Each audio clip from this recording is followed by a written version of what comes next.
در آستانه ملاقات رئیس جمهوری فرانسه با امامعلی رحمان، دو سازمان معتبر دفاع از حقوق بشر و آزادی مطبوعات از امانوئل ماکرون خواستند که به مسئله سرکوب و حبس منتقدان، شکنجه، محدودیت آزادی بیان و مرگ و میر بازداشت شده ها در تاجیکستان چشم نپوشد.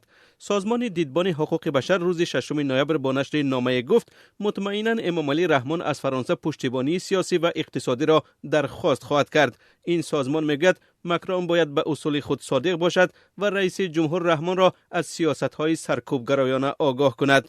سازمان خبرنگاران بدون مرز هم در نامه رسمی از رهبران کشورهای اتحاد اروپا از جمله امانوئل ماکرون خواسته است در عوض روابط خوب با تاجیکستان از این کشور احترام به آزادی مطبوعات را تقاضا کنند. این سازمان تصمیم ماکرون را برای ملاقات با امامعلی رحمان فرصت خوب برای مطرح کردن مسئله آزادی بیان در تاجیکستان نامیده است. به گفته مسئولان خبرنگاران بدون مرز، در تاجیکستان آزادی بیان و مطبوعات پایمال می شود، هرچند قانون اساسی و سندهای بین المللی آن را ضمانت دادند. به اطلاع سازمان از سال 2016 به این طرف بیش از 20 خبرنگار زیر فشار تاجیکستان را ترک کردند. قرار است پرزیدنت امامعلی رحمان در نشست صلح پاریس شرکت کند و خبرنگاران بدون مرز در اظهارات از همه رهبران اروپایی خواسته است احترام به آزادی مطبوعات را شرط روابط خوب با تاجیکستان قرار دهند.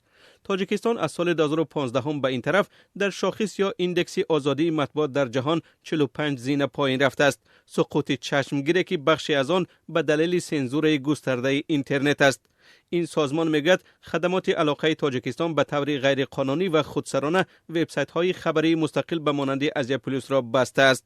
پیشتر مسئولان خدمات علاقه گفته بودند که در این کار دست ندارند. خبرنگاران بدون مرز میگوید مقامات تاجیکستان از سال 2018 نظارت به اینترنت را شدید کردند و با استفاده از توانایی‌های خود دسترسی به پایگاه‌های خبری پیشرفته به مانند فرغانه و اخبار، پیام‌رسان‌ها، یوتیوب و حتی گوگل را قطع می‌کنند. مقامات تاجیکستان در گذشته بارها اظهار نگرانی کرده بودند که گروه‌هایی به عباره آنها تندرو از شبکه‌های اجتماعی برای ترغیب فعالیت‌های خود سوء استفاده می‌کنند. تاجیکستان در شاخص آزادی مطبوعات در سال 2019 از میان 180 کشور در جای 161